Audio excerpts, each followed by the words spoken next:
इस जर्मनी के military camp पर आम लोगों को पकड़कर उन लोगों पर बहुत ज्यादा अत्याचार किया जा रहा था और यहाँ पर यह लोग इंसानों के साथ जानवरों से भी बुरा व्यवहार करते थे और 2 लड़कियों को बंदी बनाकर जान से मारने वाले थे। मगर तभी कहीं से भागता हुआ एक कैदी इस मिलिट्री कैंप के अंदर आ जाता है। उसे अपनी ओर आता हुआ देखकर सारे सैनिक उसकी तरफ बंदूक तान देते हैं, मगर उस कैदी की हरकतों से इन्हें ऐसा लगता है कि वह कोई पागल सरफिरा है और उससे इन्हें कोई खतरा नहीं है। फिर इसके बाद दोनों बड़े जनरल उस कैदी के पास आते हैं और उससे पूछते हैं कि तुम बिना इजाजत मिलिट्री कैंप के अंदर कैसे आए। लेकिन कैदी कोई जवाब नहीं देता तो जनरल उसके पेट पर एक गुस्सा मार देता है, जिससे कैदी उल्टी करने का नाटक करता है, लेकिन वह कुछ नहीं करता बल्कि अपने मुंह से एक जनरल ऑफिसर का मेडल बाहर निकाल देता है। कैदी की हरकत से जनरल हैरान हो जाता है और कैदी से पूछता है कि यह तुमने कैसे निकाला। और तभी अचानक यहाँ पर अलार्म घड़ी की आवाज आती है और पास में खड़ा जनरल अपनी घड़ी बंद करने के लिए अपनी पॉकेट में हाथ डालता है, लेकिन उसकी घड़ी उसकी पॉकेट में नहीं थी। और तभी वही कैदी जनरल की घड़ी को अपने पीछे से बाहर निकाल देता है। अपनी घड़ी देखकर तुरंत जनरल कैदी से घड़ी वापस लेने की कोशिश करता है, लेकिन कैदी तुरंत एक कुएं के अंदर चला जाता है और मजाक करते हुए कुएं से बाहर भी आ जाता है। और तभी जनरल की घड़ी अचानक उसकी पॉकेट में वापस भी आ जाती है। फिर इसके बाद कैदी यहाँ पर अजीब अजीब हरकतें कर करके सब लोगों को हंसने की कोशिश करने लगता है। और फिर इसके बाद कैदी करतब दिखाते हुए बड़े जनरल के पास आ जाता है तो बड़ा जनरल कैदी के सामने उसे दिखाते हुए ही एक सेब को खा लेता है। मगर तभी कैदी भी अचानक से अपने पास से एक ग्रेनेड निकालकर उसे बड़े मजे से चाटने लगता है और कैदी के हाथ में ग्रेनेड देखकर यहाँ पर सबके तोते उड़ जाते हैं। फिर इसके बाद कैदी ने बहुत सारे ग्रेनेड से यहाँ पर सर्कस दिखाना चालू किया और अचानक से सारे ग्रेनेड यही फेंक कर यहाँ से भागने लगा। कैदी को भागता देखकर जनरल ने तुरंत उसे पकड़ने का आदेश दिया, मगर उसे पकड़ने से पहले ही कैदी एक लकड़ी के ड्रम को सर पर डालकर इधर उधर भागने का नाटक करने लगा। और उसकी इस हरकत को देखकर यहाँ पर फिर से हंसी वाला माहौल बन गया और भागते भागते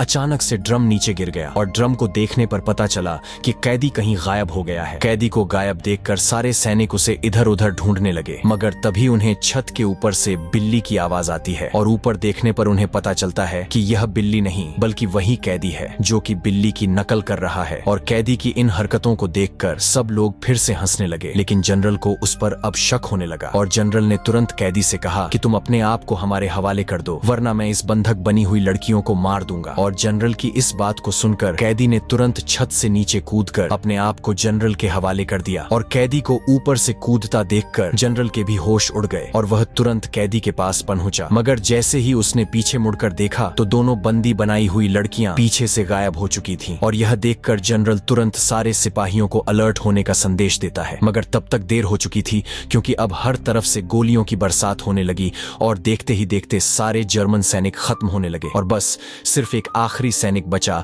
जो अपने चारों ओर फैली लाशों को देखकर हैरान रह गया। और तभी कुछ और खतरनाक हुआ, क्योंकि जिस कैदी को यह लोग मरा हुआ समझ रहे थे वह अचानक से खड़ा हो गया और उसने अपनी उंगलियों से बंदूक बनाकर उस सिपाही की तरफ फायर कर दिया और तभी अचानक से उस सिपाही की भी किसी ने खोपड़ी उड़ा दी।